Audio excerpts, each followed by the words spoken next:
Welcome to Pure Experiences live streams. In this series, we are reading the Mandukya Karika by Gaudapada.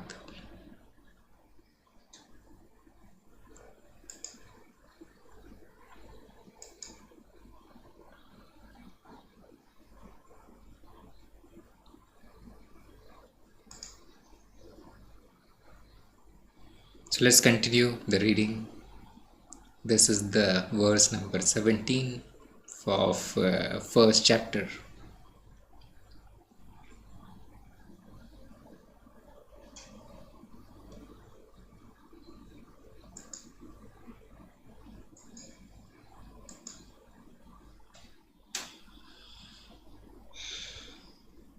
If the perceived manifold were real, then certainly it would disappear. This duality that is cognized is mere illusion. Non-duality is the supreme reality.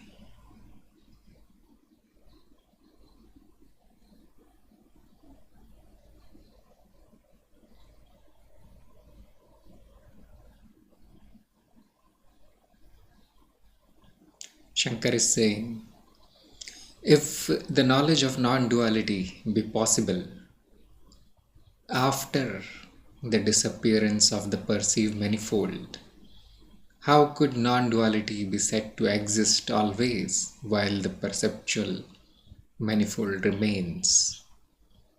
This is explained thus. This would have been true if the manifold really existed. This manifold being only false imagination like the snake in the rope does not really exist. There is no doubt that it would certainly disappear if it really existed. The snake imagined in the rope through false conception does not really exist and therefore does not disappear through correct understanding. Nor similarly does the illusion of the vision conjured up by the magician exist and then disappear, as though a veil thrown over the eyes of the spectator were removed. Similar is this duality of the cognized universe called the phenomenal or manifold, a mere illusion. Non-duality, Turiya, like the rope and the magician, is alone the supreme reality. Therefore, the fact is that there is no such thing as the manifold about which appearance or disappearance can be predicted.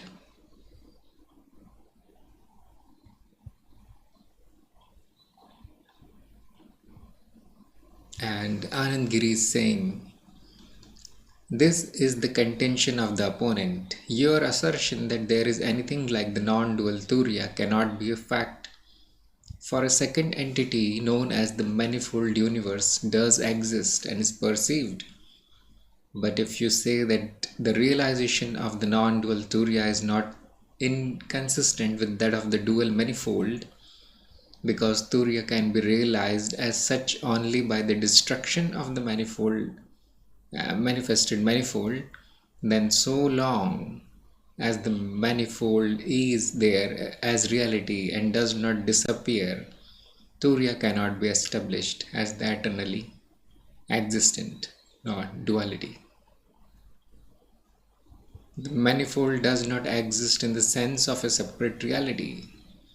If it had any such existence, then alone could it obstruct the eternally non-dual nature of Turiya by the of the manifold. If anyone says that the manifold disappears, that is only because he believes in its reality. But this is not the truth, because the appearance of the manifold is only an illusion and not a reality. People say that duality disappears only because they believe in its reality. But really, duality does not exist, therefore, it does not disappear. If anyone believes in the reality of such illusory appearance, then can one believe in the reality of the disappearance? The rope is mistaken For an illusory snake, there is no real snake. When one is pointed out the real rope, no such thing as snake actually disappears. For no such filing as a real snake existed. No such thing as a real snake existed. It is the illusion due to ignorance that makes one see the snake that disappears, but no real snake. The illusion disappears because it is not a reality. That which is liable to be negated cannot be said really to exist at all.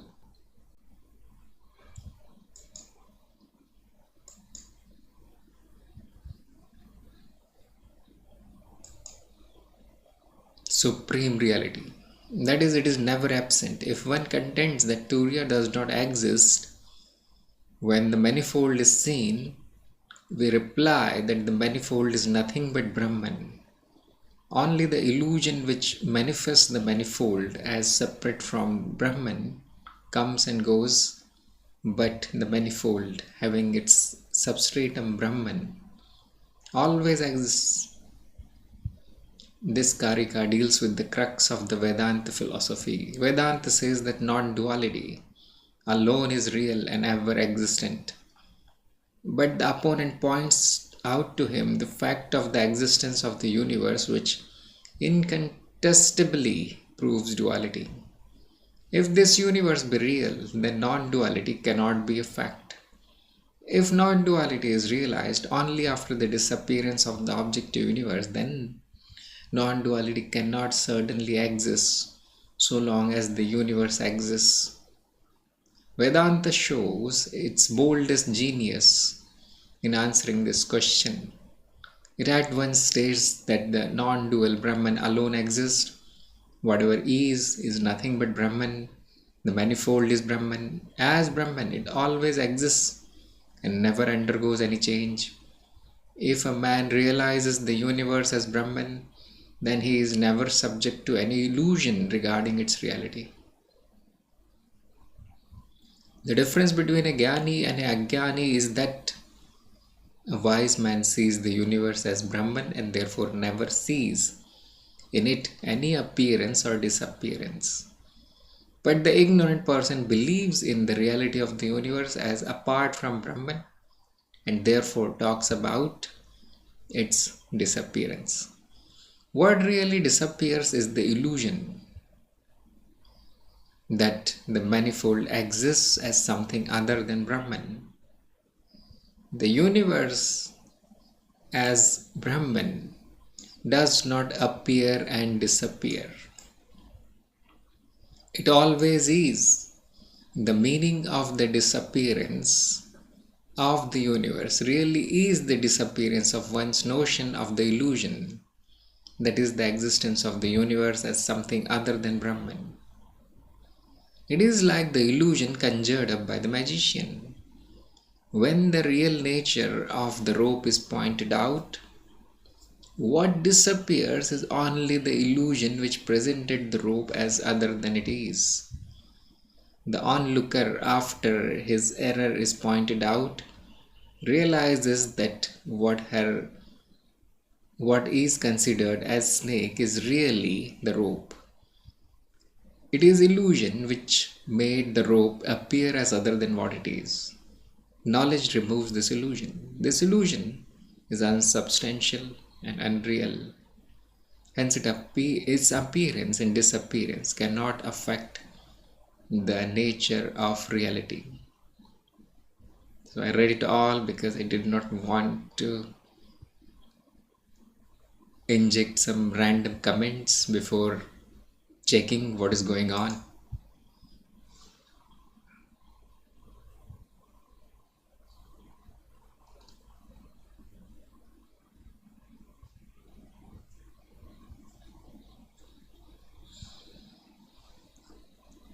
So Gaudapada is saying, if the perceived manifold were real, then certainly it would disappear. This duality that is cognized is mere illusion. Non-duality is alone the supreme reality. Now, what does this mean that it would disappear if it were real? This is commonly asked question that, oh, I know I am the Atman. I know there is only one Brahman. There is no separation between the perceived and the perceiver. There is only perceiving. There are no two separate realities that are communicating somehow by some hypothetical means. I understand this, I can see this. But if I am the only reality, if the Brahman is the only reality, then why doesn't that which is unreal disappear? Why it is still there?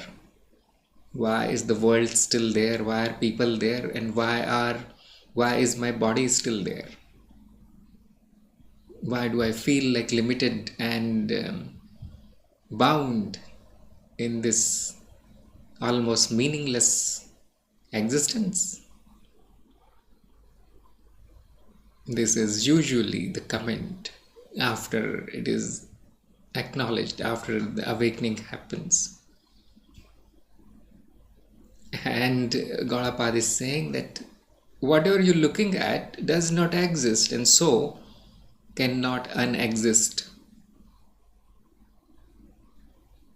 It will not disappear because it is not there. And then Shankar goes ahead and utilizes his sharpest weapon, which is the snake and the rope. He says, when you see the rope in dim light, it is possible to see it as a snake. And when you turn on the light, the snake goes away and the rope appears. So when the light is still, is the snake there? Did it disappear when the light was turned on? And this metaphor shows the condition of a human being who is under the dim lights, who is in a situation where the lights are dim, and looks at the rope and it looks like a snake, and he says, I know it is a rope. Why is snake not going away? And the thing is, there is no snake. The rope did not turn into a snake, and the snake cannot turn back into the rope. It was always the rope. It is our ignorance. It is a projection from the mind that it is a snake. This is what is happening right now. Why does the mind do that? Why does the mind projects reality when there is none? The answer is very simple. Survival. Even if you take the metaphor of the snake, you will see that a mind is always looking for a danger. It has seen snakes in past. That is the sanskar, that is the impression on its mind that snakes are dangerous. So it is always scanning for danger around it. Even if you don't want, it is doing it. You see, the mind is a mechanical thing. It's a machine. And when it sees a rope, it quickly projects its fear onto the rope because somehow appears there are matching characteristics on the rope which look like a snake. So this pattern matching machine quickly informs the person, look, there is a danger, and it is manifested as fear. So it is only projection that is being done to protect the organism. Similarly, whatever we see around us in the world, the people, the animals, the objects, they are being projected there to enable the survival, to make this organism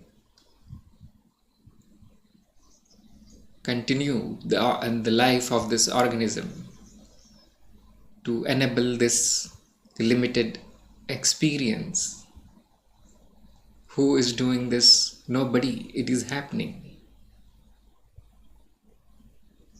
The ignorance is an outcome of this possibility. There is a possibility of formation of these patterns that are called world and organisms here. Because of the self-organizing tendency of these patterns, it tries to continue, it tries to persist, and gives rise to a strategy to perpetuate itself. This is called the survival tendency. It wants to continue in the same pattern that it is. And to do that, it tries to make sense of whatever is around it, whatever is not this pattern. It tries to identify it, and doing this, it projects an objective reality out there so that it can survive well.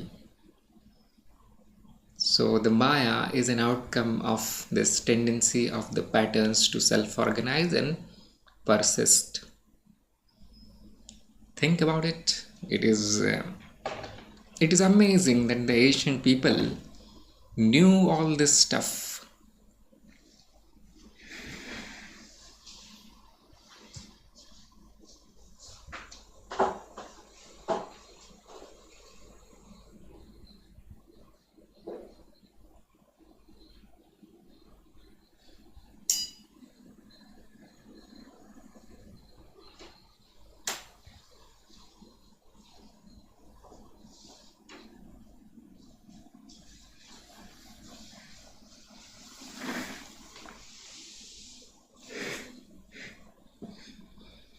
So that which is conjured up never existed, and therefore it will never go away. As long as there is this mechanical activity of the mind, the knowledge that arrives in the mind, it is also a mental activity. Knowledge is also in the mind. So the one activity does not necessarily destroy the other activities which are embedded very deeply in the fabric of the mind. So the projection continues. It is not necessary that another layer of knowledge on top will destroy everything at the bottom. That will happen naturally. It is called death. So it is possible that the pattern continues as a non-physical pattern. It is already non-physical actually. So more states arrive, like I discussed yesterday about the many states that are contained in the Tejas state or the Pragya state. Even more forms are taken up. More Vishwa state arrive. It is eternal. The play continues. But this is a very big step for this organism, this Jeev, to recognize its own essence as emptiness, as illusion. It does not stop. That is another matter.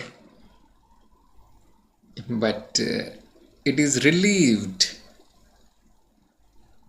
somehow. Instead of anxiety, fear and stress and the lower states of the mind which constitute the suffering, they are slowly replaced by peace, bliss, satisfaction, contentment, no complaints, and acceptance, surrender. These are the qualities of a seeker that appear out of this knowledge of non-duality. Some people may say that if I take on these qualities which the wise people have, probably I'll become like them. So no, it is reverse.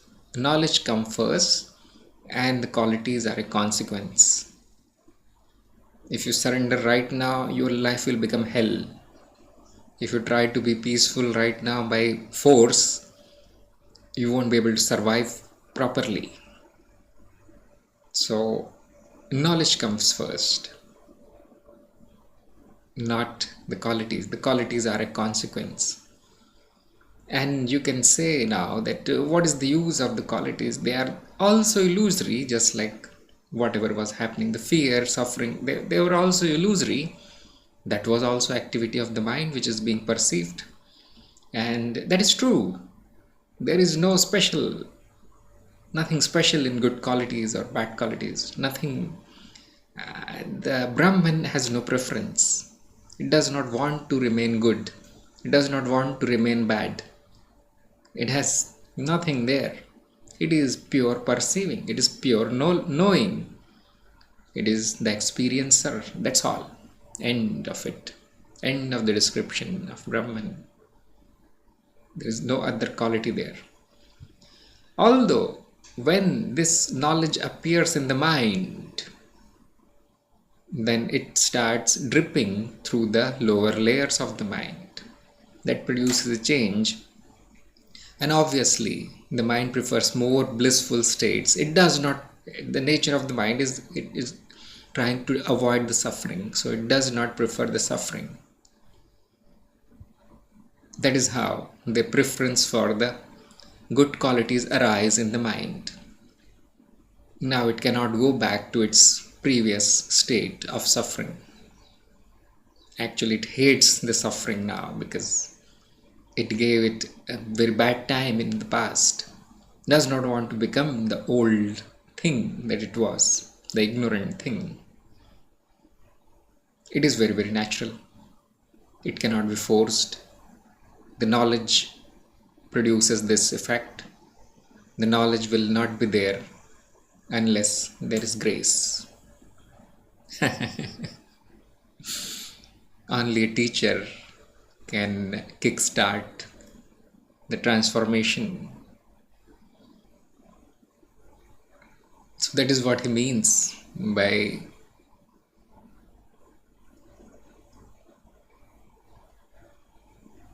this first sentence, that don't worry, it is not going to disappear. It was not there. Manifold means the multiplicity of existence phenomena. It is perceived manifold only. It is not a real manifold. It is being perceived out of the infinite possibilities. Few possibilities are being presented here because of the limitations of the body, mind, instrument and senses. So he says, don't worry, it is only illusion. If the illusion stays, what is your problem? If it goes away, what is your problem? No, nothing. And the fact is, I mean, you can call it a fact. You can predict like this that it will never go away. It never goes away because it never arrives.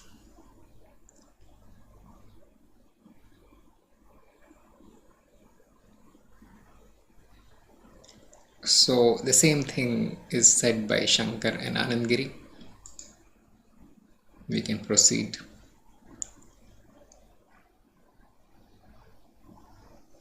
Number 18. If anyone has ever imagined the manifold ideas, such as for instance as the teacher, the taught and the scripture, they might disappear. This explanation is for the purpose of teaching. Duality implied in explanation ceases to exist when the highest truth is known.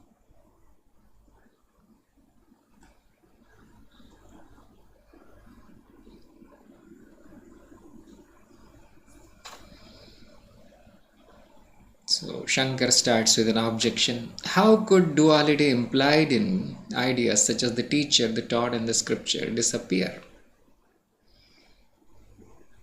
And he says this is thus explained: if such ideas had ever been imagined by someone, then they might be supposed to disappear, as the manifold is like the illusion conjured up. The magician or of the snake in the rope, so also are the ideas of teacher, etc.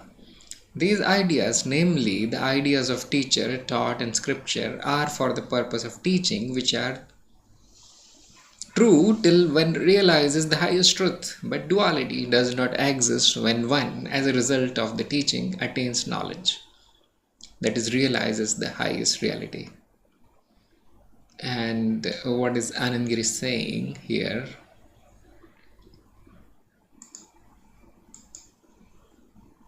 In scripture.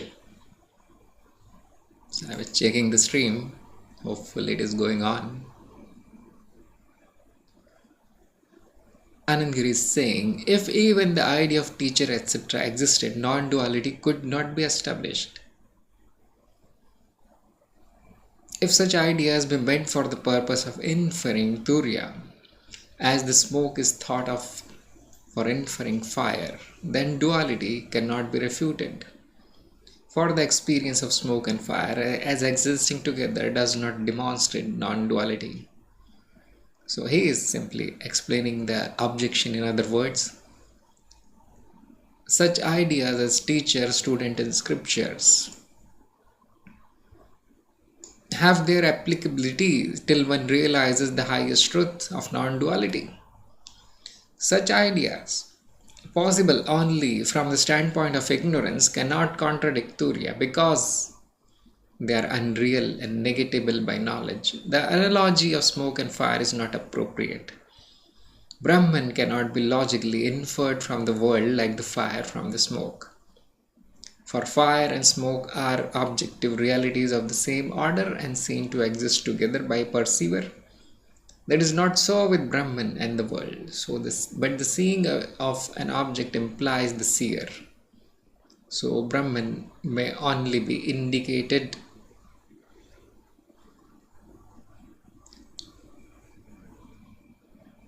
This can be a very, very much debatable point, that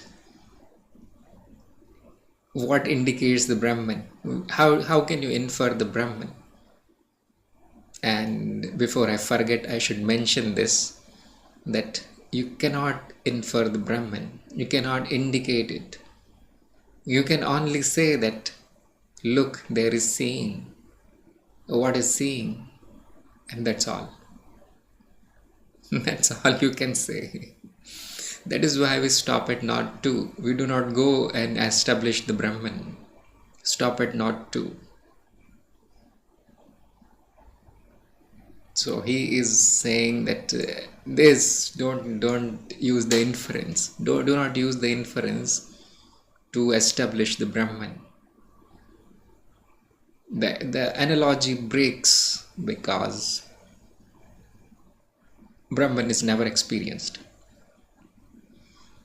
Why do you infer fire from the smoke? Because in the past you have experienced fire as the cause of the smoke. And when you see smoke far away somewhere in a building or something, then you can infer fire, which is very true. But do you have any experience of the Brahman causing a maya, causing an illusion in the past, out of which you can infer the Brahman right now? And the answer is no.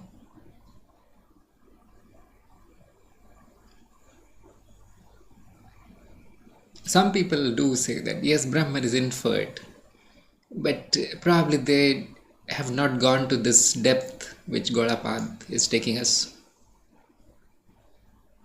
He's saying it may only be indicated, which means you can simply point. You can point at it, and you can use negative logic to get rid of the ignorance. For example, if somebody says that, oh, the Brahman is there and is causing the maya, is causing the illusion, is the cause of the illusion, then you can refute it by negative logic, asking for an evidence of the causal relationship which between that which you have never seen and that which appears, which is continuously changing, comes and goes. It causes meaninglessness. I'm not saying there won't be any answer. People can cook up any answers they want, but it is always unsatisfactory. Yes, the fire and smoke, it works very well in the Maya. Maya is causal, isn't it? The logic works very well here.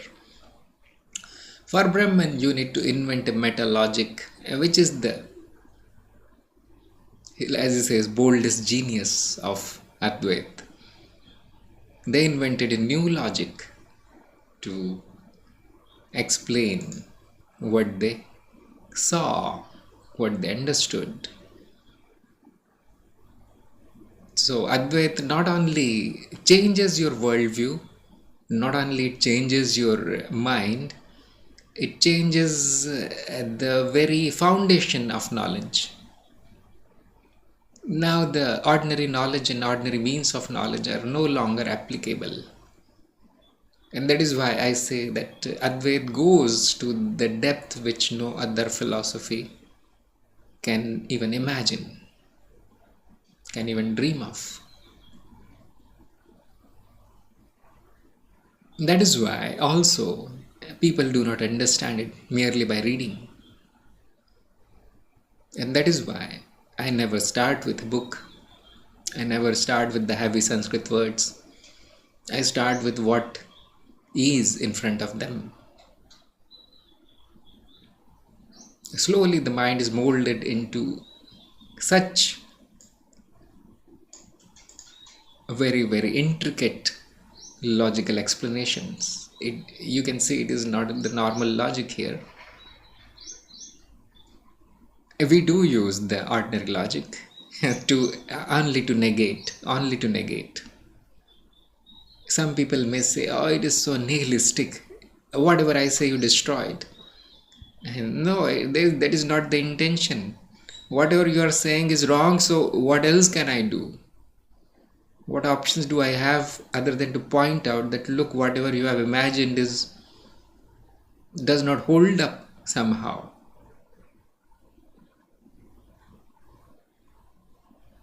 So with that side note, let us continue reading. The entire manifold is an illusion. It is not reality. It appears as real till one attains to the highest knowledge. The idea of the teacher, etc., is a part of this manifold. Hence, such ideas have no absolute reality. The appearance is also due to the non-apprehension of reality. So before we proceed, let us put this objection of the teacher and taught and all these things, that if there is non-dual, how is there a teacher?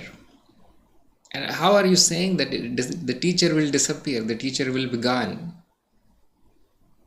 Just now you said the Maya does not disappear, the teacher should not disappear, the seeking should continue, the teaching should continue as it's a part of Maya, the ignorance should continue.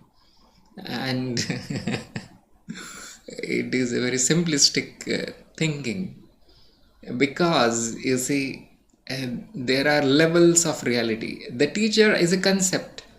Perception is not a concept. Perception is in front of us. Although it is made up, it is there. It is a deeper ignorance. Perception of the world and bodies. But look at the concept of teacher. The teacher does not appear as a perception. The teacher appears as a concept. Oh, I am ignorant, you are teaching me, therefore you are my teacher. And now this idea can disappear. Yes, it is also illusory, it is also wrong, but it is another kind of illusion, you can say. It is more airy-fairy, it is more flimsy compared to the perception, which is more solid. For example, I will attempt a metaphor here. When you see the water in the desert, it is a mirage. So it is not there. But no matter what you do, you can see the mirage. Even after knowing that, oh, look, it is just hot air that is appearing as a shiny, reflective, watery thing because of the total internal reflection in the atmosphere. But you can still see it as water. Your mind, the lower layers of the mind, they are not satisfied by your scientific explanation. They want you to run to the water. But imagine that, you know, up to this is the standard metaphor, but as add on the metaphor, you say that the water is not the water, it is beer. It is the coldest beer possible in the universe, and I want it. And now, as soon as somebody tells you that, look, it is not water, now the illusion of the thinking that it is beer and cold beer will be the first to be demolished. Your lower senses, they will keep telling you that it is water, it is water. But the intellectual dream, the idea, the imagination that you conjured up on top of the illusion of water, that it is beer, it is easy to get rid of it. Oh, no, I wish it were beer, but it's not. So similarly, and the concept of teacher is cooked up on top of the illusion of the world and people. I hope it was. I hope it was not.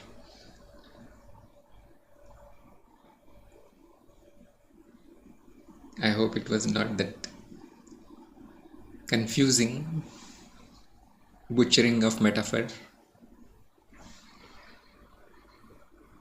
So what else Angir is saying? If one sees duality and seeks an explanation, one of the explanations offered is that ideas are imagined for the purpose of attaining the truth.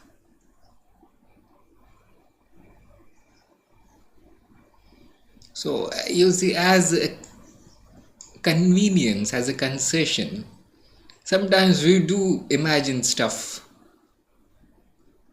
So a guru may tell a student, all the scriptures are saying the truth. Go and study the scripture. The Vedas are eternal truth. Now, Vedas part of the illusion. There is no such thing as true and untrue in the illusion. I mean, in the reality, the truth and false is dual in nature. They are all creations of the mind, these concepts. But what does it do? It sends the student onto a correct path. At least he goes and reads something instead of wasting his life. So, as a skillful means, sometimes the imagined things are offered. That is, part of the progressive path. Yes, you can offer the truth, but how many of us get the truth? How many of us are ready for the ultimate truth? As we are reading, we are still having doubts, isn't it? We are still getting confused now and then. So you can see it is very difficult. Sometimes a progressive placebo-like treatment is offered. Okay, till your mind relaxes a little bit, till your mind is molded into to handle this kind of explosion of truth, explosion of non-duality. Harden it by reading or going to a teacher. Actually, nothing will start if you don't go to a teacher. Nothing. So Anand Giri continues, it has been seen in previous Karika that the manifold is Brahman. As the wave is non-different from water, so also the world is non-different from Brahman. And the idea that what we see is not Brahman and has got such attributes as birth, changeability, destruction, etc. It's illusion, which being negated enables one to realize the highest truth. So I agree here with Anandgiri that as a first step on this, never ending negations is the negation of the world, the negation of the changing. We simply label it as not true, Maya, illusory, and we continue to the highest truth. And after the highest, well, the rest is left to the seeker. Now do whatever you want with the illusion, you see. Consider it as Brahman, no problem, you see. It is Brahman. Where else are the waves arising? In the water. You can call the waves as water, you are most welcome. Then the student or the seeker is now free to choose the dualistic path. No, I'll regard the waves as a reality in itself. My definition of reality is now, from now onwards, waves one reality, water another reality. Why not? Be my guest, you see. This is a free country. You can do whatever you want with Brahman. It is you only. Then there will be third seeker who will say, oh, I like Brahman a lot. I'm in love with it because I am it, obviously. So I'm going to worship myself. I'll make a form out of the waves in the water. And I'll dedicate my life to the devotion of the thing. And why not? Do it if you like it. Who is stopping you? So, after the highest truth, whatever path you take, I cannot imagine that people can take a path after this. This should be the end of seeking.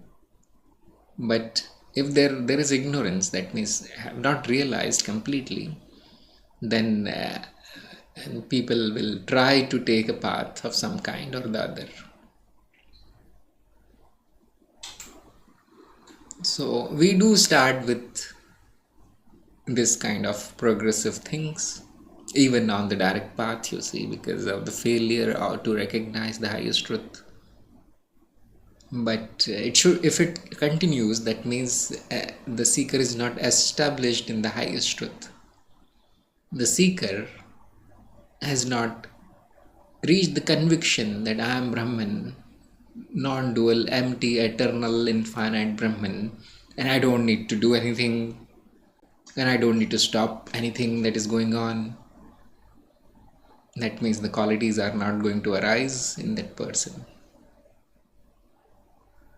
Qualities of the awakened one. So he says, similarly, the various ideas one has with regard to the manifold are not different from Brahman. Even the so-called illusion of the manifold universe has no existence other than that of Brahman. As the wind that arises from the air disappears in the air and is identical with the air, so also the manifold is non-different from Brahman. You can see a little bit of influence of Buddhism here as soon as he says air and the wind. The air is Shunyata and the wind is mind. So Shunyata in movement is mind, and the moving mind is just illusory patterns in the non-physical, non-mental memory.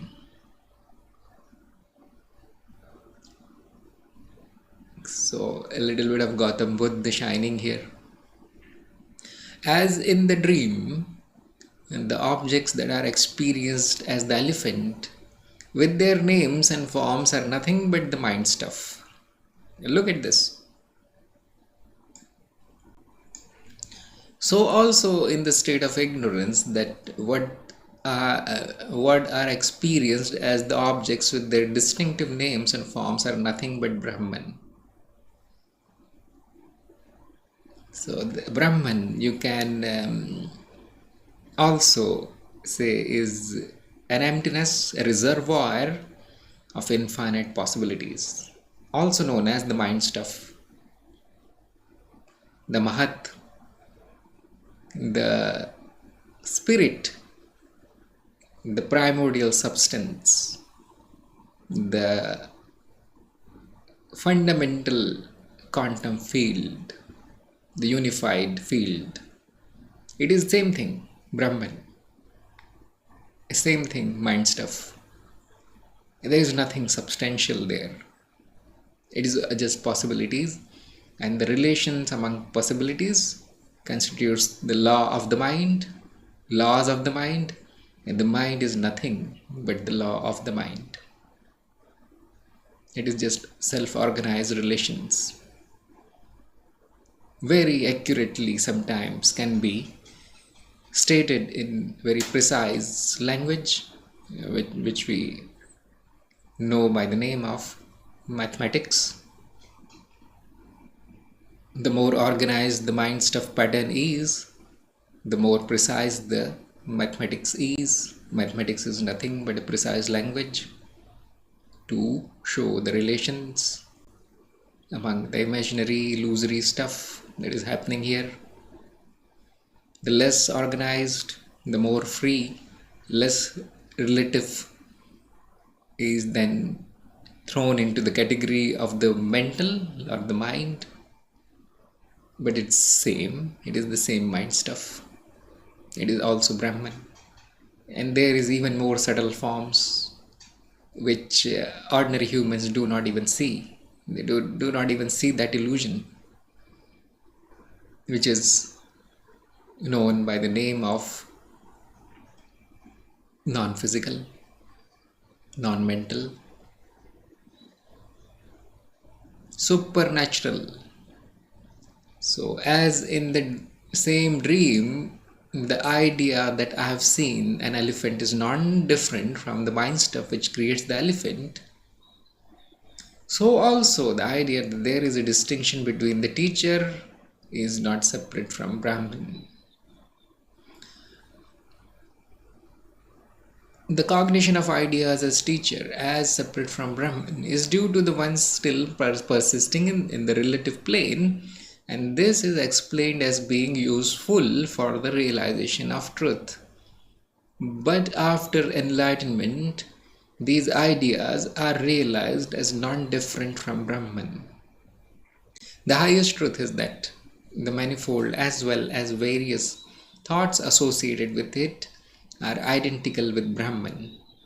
The non-duality, Turiya, alone is. So you can put the whole argument to rest by simply stating this thing, that whatever you call as the perceptions, whatever you call as the mental activity, subjective experience, and the various concepts and ideas, well, they are identical with Brahman. They differ in the level of solidity or certainty, predictability, and so on. You can go on classifying these phenomenal things in any way that you please. It is your personal project. The Brahman is taking these forms. Everything is Brahman. The non-duality, Turiya, alone is. The rest is details. It is not important how you see it.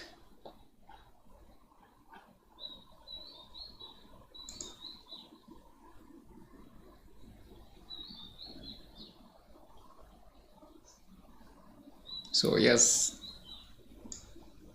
there can be relative duality, but it will not be there as an absolute when the highest truth is known, which is the knowledge of the self, Brahman. I am the Brahman. This is realized, then the duality which was taken as truth disappears. Duality which appears keeps appearing. Some things may disappear, some things may appear, who knows.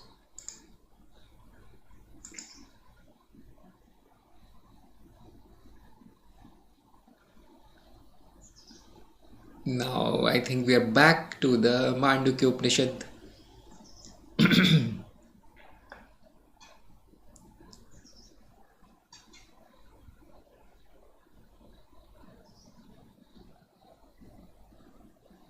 The same Atman, which has been described above as having four quarters, is again Om.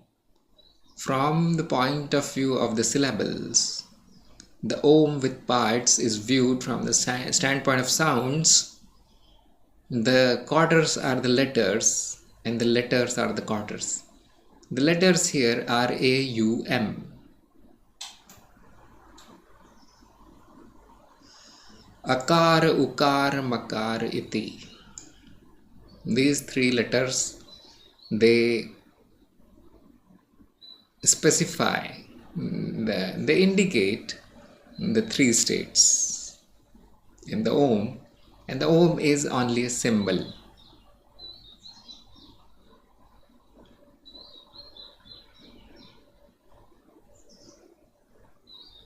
Also known as the Omkar.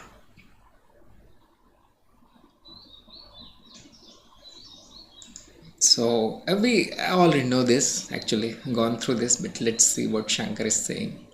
In the word Om, prominence is given to that which is indicated by several names. The word Om, which has been explained before as Atman, having four quarters, is again the same Atman described here from the standpoint of syllable, where prominence is given to the name. What again is that syllable? It is thus replied, Om. It is that word Om, which is being divided into parts, is viewed from the standpoints of letter. And how?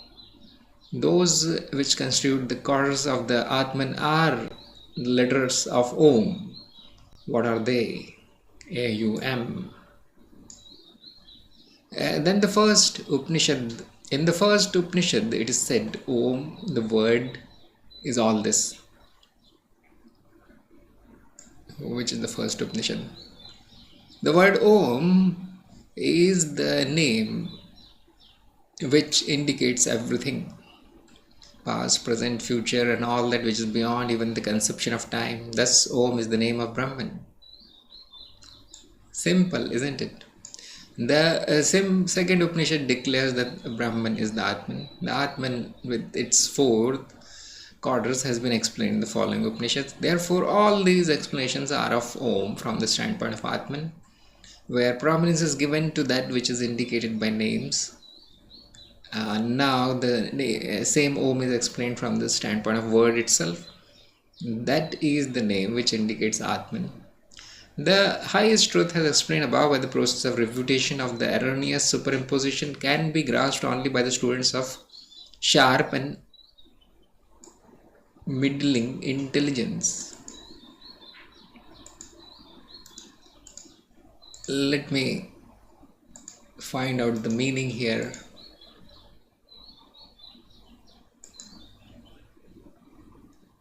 Okay, it means middle, not meddling, it is middling.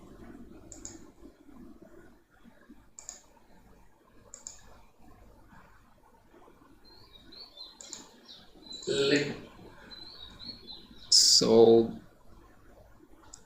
you need to be above average in intelligence to know the highest truth.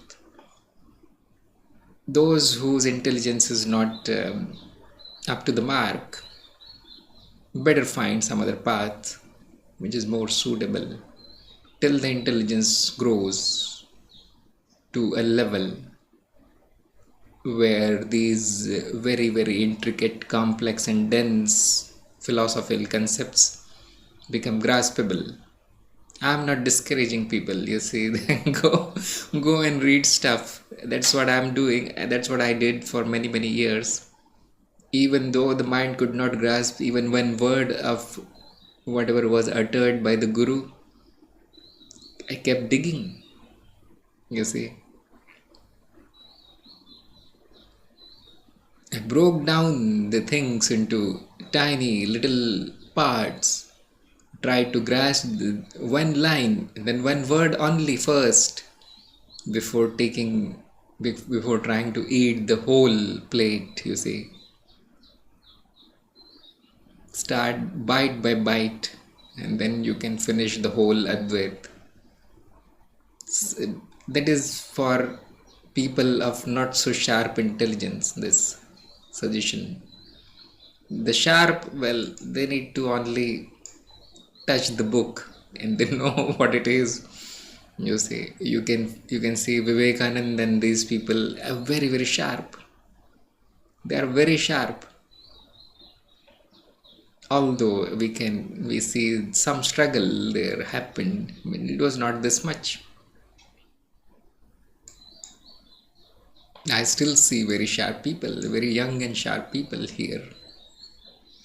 But those ordinary students who cannot enter upon philosophical reflection regarding the supreme reality as given in the previous text are advised to concentrate on Om as the symbol of ultimate reality. So I don't know what will happen if you concentrate on Om, which is just a sound. If you chant it, I don't really know what will happen. But it is considered as the very potent mantra. And I can think of only one cause, effect that it can have is it will broadcast your intention in the universe that you want to know the truth. You can see it from the standpoint of Tantra that the waves that the mind is producing in the form of Om, they will reach the Guru field and hopefully some assistance will arrive. So just like everything in Tantra or magic is dependent on your sincerity and wanting. It must be your first priority in life.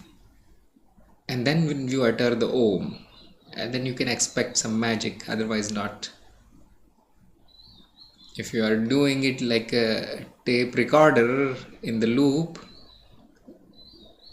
but the mind is doing whatever it does, or the ordinary things, then it will be of no use. I think that go ahead and chant the Om, but continue your seeking, continue the more practical ways. So Om is mostly for the believers who cannot critically look at his own experience.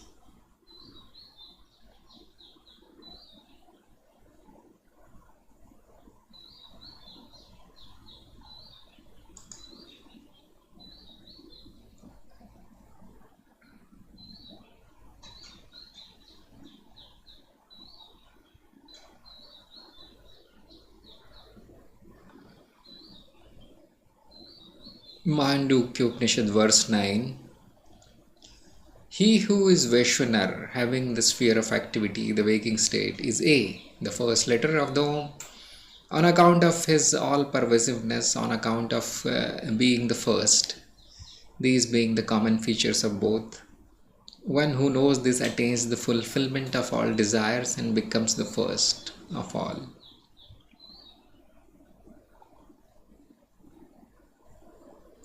Shankar says, the points of specific resemblance between them are thus pointed out. That which is Vaishwanar, whose sphere of activity is waking state, is the first letter of Om. What is the common feature between them? It is thus explained, the first point of resemblance is pervasiveness. All sounds are pervaded by Have you noticed this? The is the basic sound. Is the first sound uttered by a baby. Is the first sound of the alphabet, Sanskrit alphabet at least. Probably it is the first sound in many languages. So yes, all the sounds have this component of a. This is corroborated by the Shruti passage. Sound A is the whole of speech. Similarly, the entire universe is pervaded by the Vaishwanar, as is evident from such Shruti passages as the effulgent heaven is the head of this, the Vaishwanar Atman. This, the identity of the name and the object indicated by the name, has already been described. The word Adimat means that this has a beginning. As the letter A is with a beginning, so also is Vaishwanar. Vishwanar is identical with A on account of this common feature. The knower of this identity gets the following result. One who knows this, that is, the identity described above, has all his desires fulfilled and becomes the first of the great.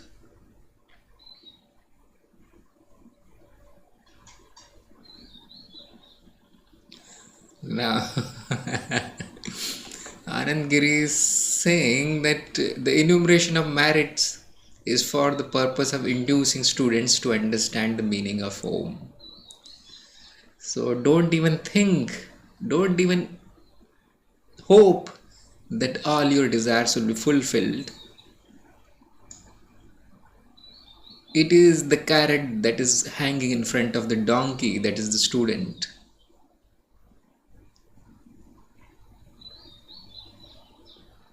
Yes, the teacher does this kind of things. Otherwise, it is kind of impossible even for a very well deserving student to get into this mind numbing philosophy. Scary stuff. Very, very scary. So, it is like A for Vishwanar. Like we say A for apple in when we teach the kids the alphabet. And this is the alphabet of spirituality. A for Vaishwanar. Why didn't they name it with A? You see. So these are all only memory aids.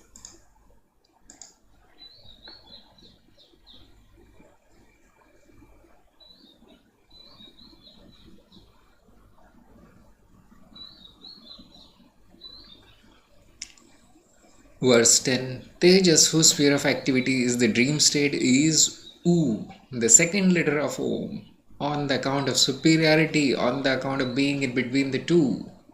He who knows this attains to a superior knowledge, is treated equally by all alike, and finds no one his line who is not a knower of Brahman. So, the Upanishad is now making these kind of associative analogies between the words and the states. And yes, it is easier to remember, like in those days, ancient days, when you did not have the PCs and phones and tablets and even books. Notebooks were not there, pens were not there. Then the mind was used as a memory device, and those who know the mind, they know very well that association is the secret of memory.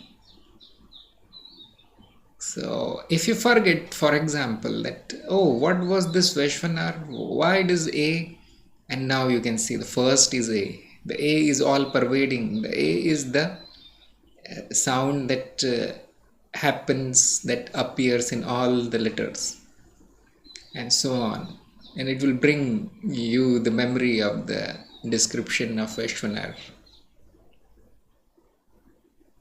Similarly, the other letters are explained.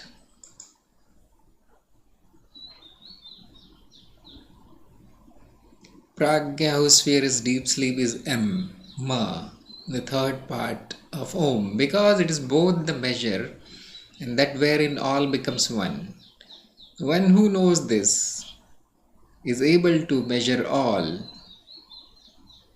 and also comprehends all within himself. So these kind of motivating phrases are a characteristic of teachings that is imparted to newcomers. And yes, everybody needs these things. Otherwise you cannot tame the mind. And they are not totally wrong, isn't it? They are not totally wrong. So I'll leave you to contemplate on this, why it is not totally wrong. And you must have noticed one more thing about the pronunciation of A, M, and A, U, and M.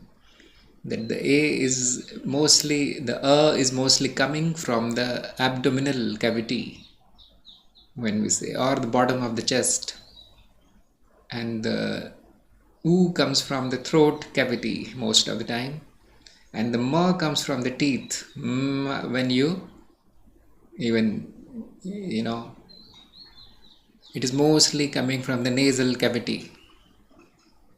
So there is a, you can say, rising of attention here as you chant the Om. And probably I don't know nowadays people whether they know how to chant the Om or not. I see a lots of videos where there is 50 hours of Om chanting with all kinds of music going on in the background and all. Is that the correct way? So if you don't have access to a guru, you will end up doing it something a time which is very waste of time, isn't it? I'm not saying it is wrong. Probably you like it. It's a waste of time. So see that the A starts at the bottom, the U is the middle, and the Ma is the top. There your attention is taken from the lower chakras to the higher chakras, which means from the lower layers of the mind, which are mostly concerned with survival, eating, sleeping, excreting, reproducing, pleasure, and pain, avoidance of pain, and social activities.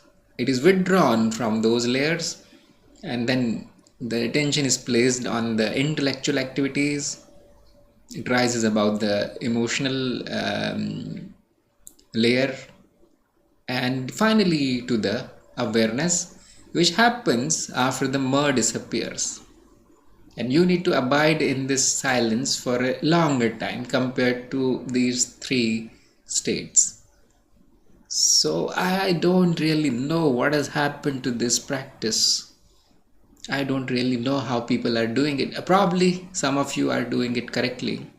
Some of you are able to abide in the awareness for longer times using this tool of Om. But again, you need to know the meaning behind it. You need to realize this when chanting the Om. It should not be mechanical.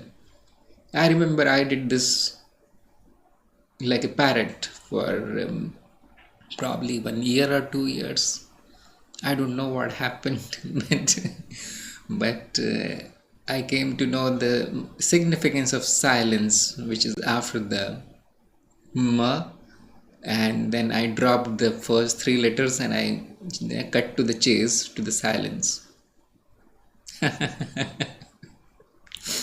This is probably a characteristic of a Gyani that cuts through the stuff, cuts through the garbage quickly, reaches the essence quickly.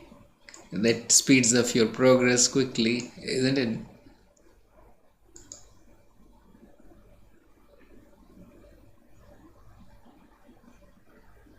We are back into the Mandukya Karika, verse 19.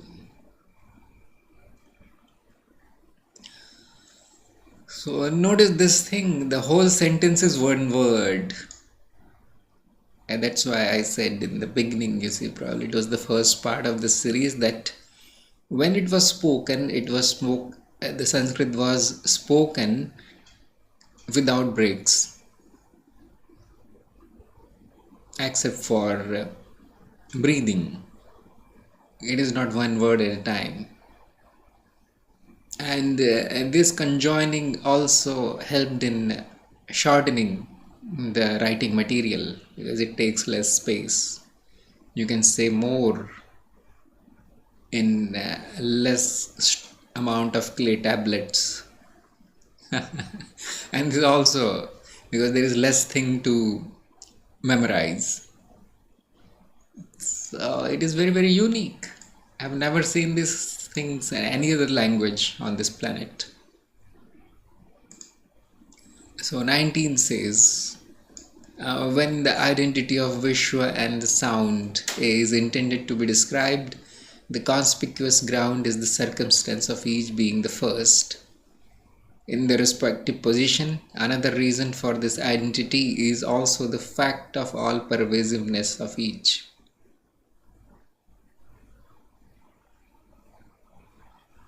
So same thing. I don't think there is anything new that is being said here.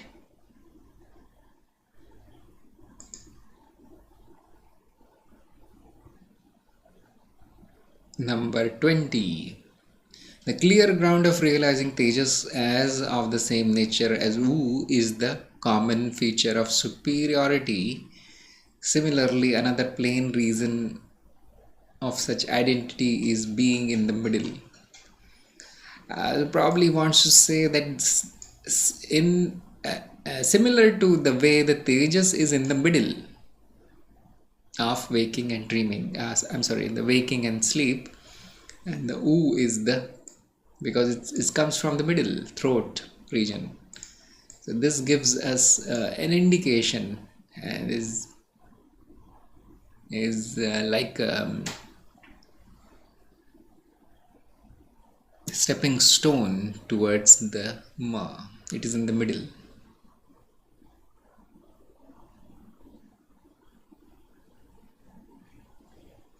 And Shankar is saying all these explanations are as before. He is not interested in repeating everything. So when 21 of the identity of Pragya and Ma, the clear reason is the common feature. That is, they both are the measure. The other reason for such identity is another common feature. Namely, all become one in the both Pragya and Ma. Regarding the identity of Pragya and Ma, the plain common features are that both of them are the measure as well as that wherein all merge. So frankly, I don't understand what does it mean. What is the meaning of both of them are the measure? But it was shown that the measure means the ability to comprehend. Like we measure stuff using a meter or another instrument. Similarly, and the matra stands for measure in Sanskrit. So here, if you look at the Sanskrit word, matra samprati patyo, and makar, they start with ma. So I think another memory aid only.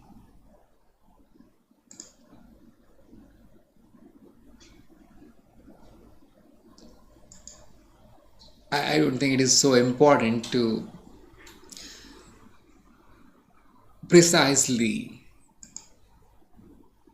find a reason for why the AUM was chosen. There are, pretty good reasons for that. It works probably, that's why it was chosen. Number 22. He who knows without doubt that the common features are in the three states is worshipped and adored by all beings, and he is also the greatest sage.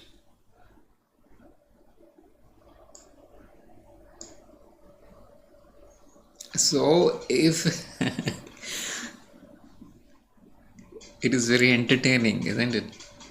So if you know the meaning of the Om, what the AUM stands, and these features, they point to the three states of consciousness, then you are, somebody special. Now you are no more the ignorant person.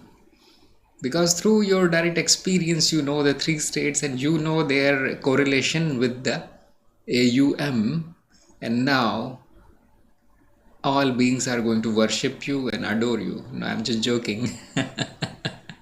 But yes, something of greatness, something of value has been achieved if this is done. So, Shankar is saying he is the knower of Brahman. If you say Om, it is assumed, at least in the ancient times, that oh, he is the spiritual seeker or he is the spiritual master. So everything starts with Om. In India, everything starts with Om. Probably everything ends with Om also. And it has become a tradition. It reminds us, it has become a remembrance tool. Reminds us of our true nature all the time. So it is written everywhere. It's on the clothes. It's on your forehead. You are hanging the posters of Om everywhere, and so on. That means your lifestyle is now the lifestyle of a spiritual seeker, and thus such a person is called Brahman. The one who knows the Brahman is the Brahman. It is not a caste. I mean, it got corrupted and became a racist term afterwards, but in the ancient time, that was the true meaning. And what was I saying? Forgot.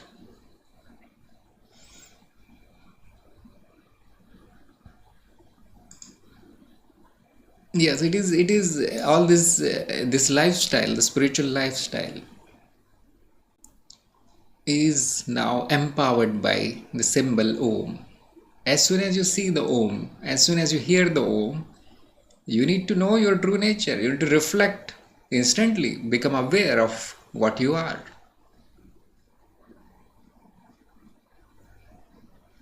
And this is not entirely false, even though I said it looks like a joke, but now it is not.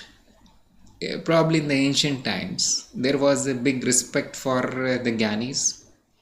Now, whenever I say something which looks like Advait, look, the world is not real, and so on, look, the world is a dream, and so on, I am not worshipped, I am not adored, I am called crazy, I am called retarded because I cannot obviously see the reality of the material world. At most, there will be fear, not worship and adoration of any kind. Nobody likes a seeker these days. It is Kali Yuga. The rise of stupidity and ignorance is the hallmark of Kali Yuga. So I don't expect, because these things were written many thousand years ago. So that's why I did very lightly. Yes, the other knowers, the other seekers will find value in what you are saying, but not all beings. I'm sorry to say that.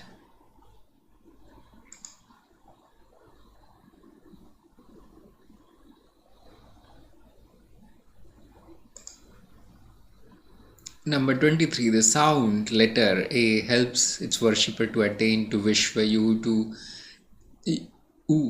to Tejas, and Ma to Pragya. In the soundless, there is no attainment.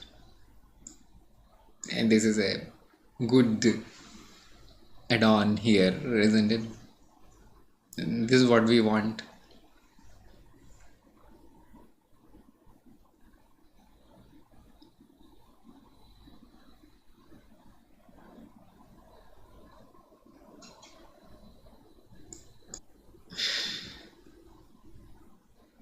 Having identified the corners of Atman with the sounds, on account of the common features stated above, he who realizes the nature of the sound described above and meditates upon it attains to wish through the help of a. The meaning is that he who meditates on Om, having For its support, A becomes Vaishwanar. Similarly, the meditator of U becomes Tejas. Again, the sound M leads its meditator to Pragya. But when M2 disappears, causality itself is negated. Therefore, about such Om, which thus becomes soundless, no attainment can be predicated. So now it is moving to the fourth, as I stated before, that the silence after the ma is the fourth. It is the Turiya. You should be established in the Turiya as soon as you finish uttering the ma. If you are not in Turiya at the time, you cannot say that there is Turiya, then you are not doing it right. The practices is not working for you. Therefore, about such Om, which thus becomes soundless, no attainment can be predicated. Well, then nothing remains to be done after this. This is the highest.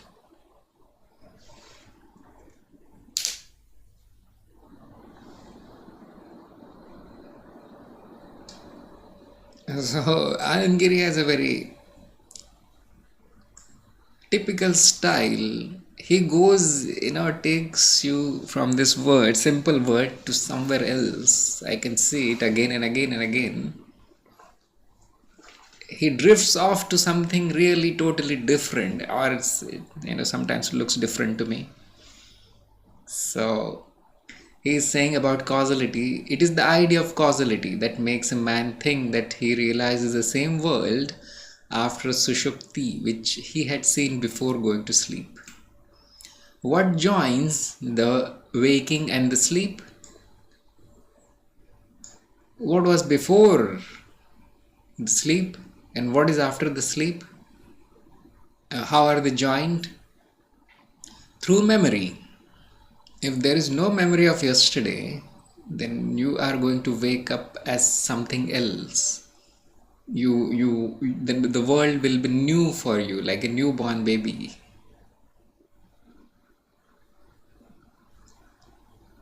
So the linkages in the memory are causality, and that produces this illusion that I am waking up in the same world. And there is no such proper linkages in the Tejas state, as you must have noticed. So we wake up in a different dream every night. You cannot call it waking up. It is, we get into this different states of different experiences in the Tejas state, in the dream state, every time, because there is no proper linkage between the first dream and the second dream, and there is no link is made in the memory. Although I don't say that it is impossible, it should be possible, but who has the time to do that? Who wants to do that? We want to get rid of this linkage also, which happens in the waking state, you see. That is, it is a case of identification with the memory. That is all. Same thing can happen when the memory of the previous life is manifested, returns. If the memory returns, then instantly there is identification with the past, and it looks like that, oh, I was born like this, I had this other life also, and so on. But this is again identification only.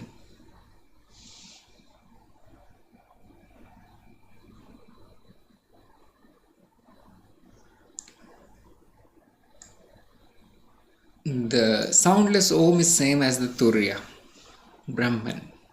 This should be kept in mind.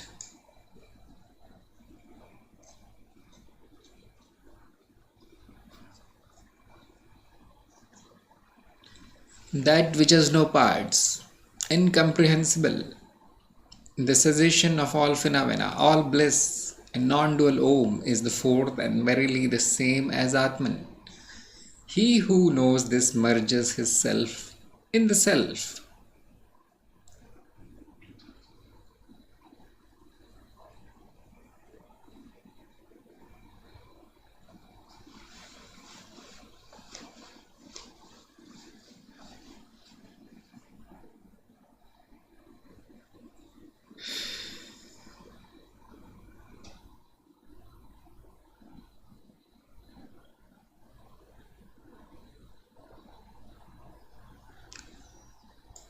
Shivo Advaita Evam Omkara Atmeva.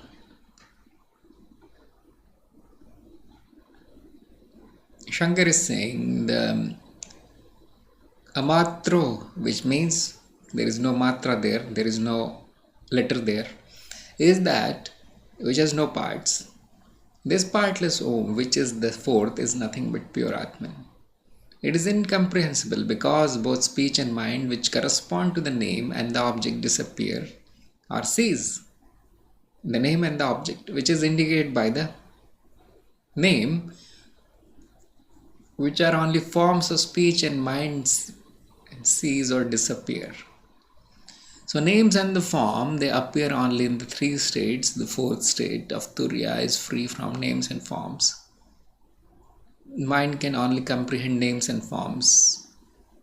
It is its own projection, and that is what it knows.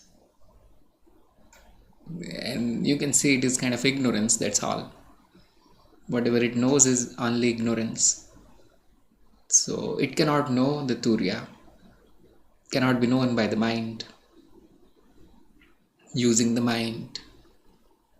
So it is called incomprehensible, unknowable. So when these vrittis of the mind disappear, that which remains is the truth. That which remains is Turiya. So people can turn this thing into a meditation. Why not? If it works, then sure. It is the cessation of the illusion of phenomena and all bliss, and is identical with non-duality. And you see, this has led to a lot of practices where the usual complaint is that I sit for meditation for 1 hour, 2 hour daily, but there is no bliss. Where will I find the bliss? What should I do to find the bliss? And that is because they have very fancy notions of the bliss.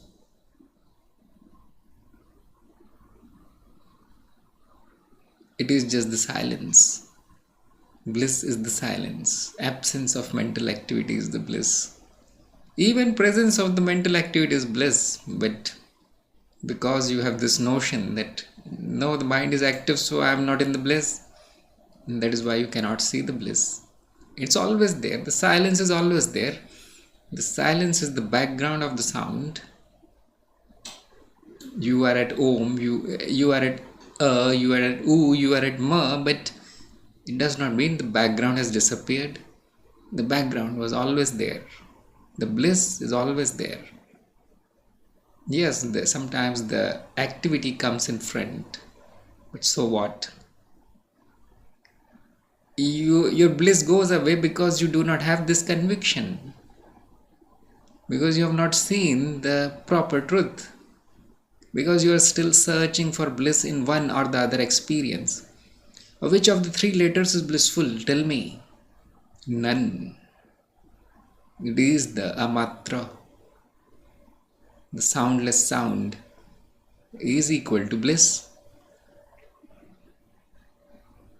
When I realized this, I stopped the Om, I stopped mental silencing. The bliss is here, you see. What can the mind do to get rid of its background? What can the painting do to get rid of the canvas? What can the movie do to get rid of the screen? Is it even possible? The screen is the bliss.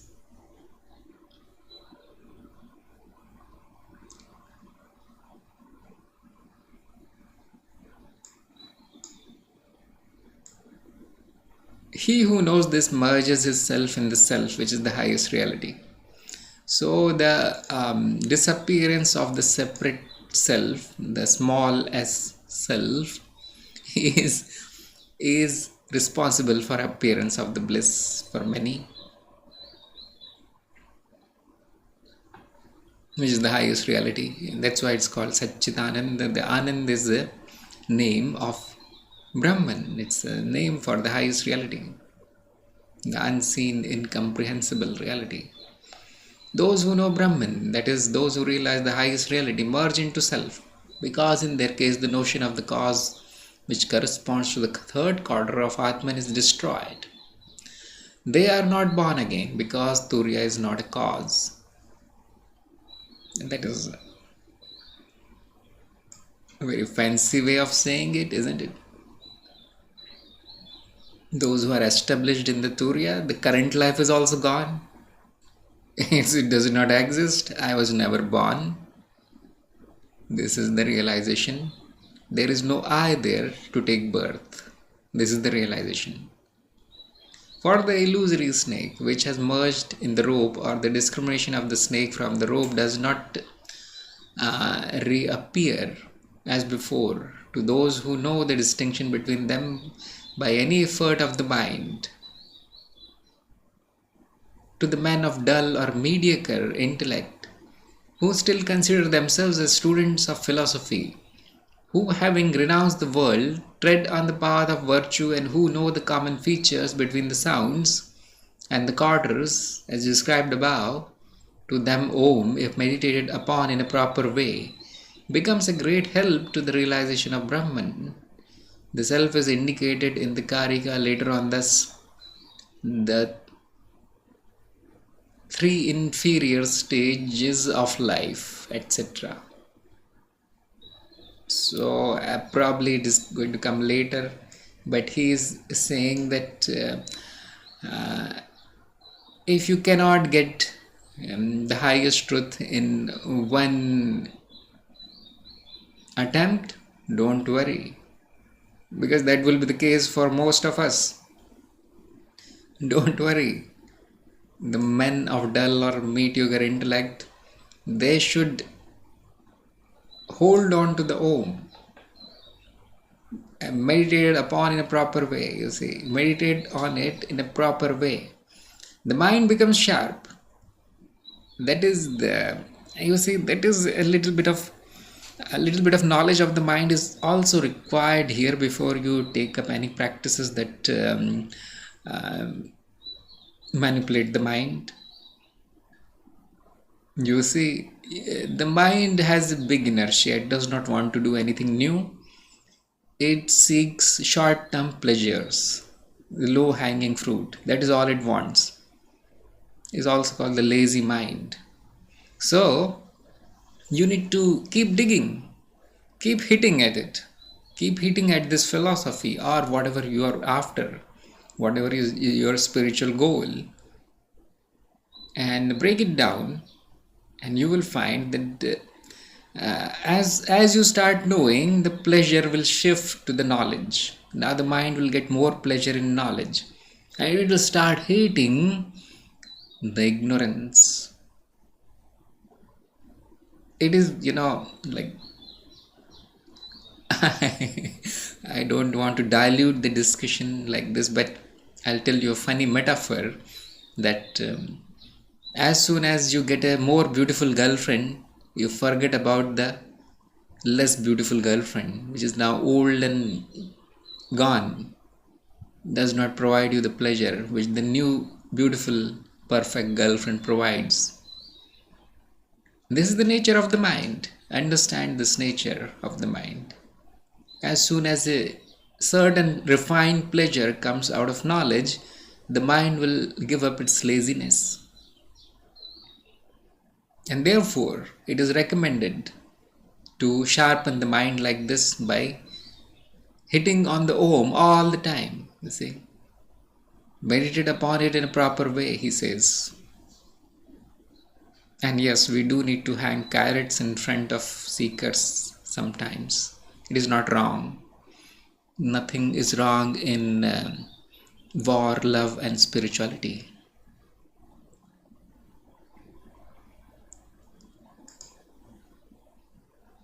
So, here I would like to stop today and we'll continue the reading of this awesome text called Mandukya Karika. Thank you very much for listening.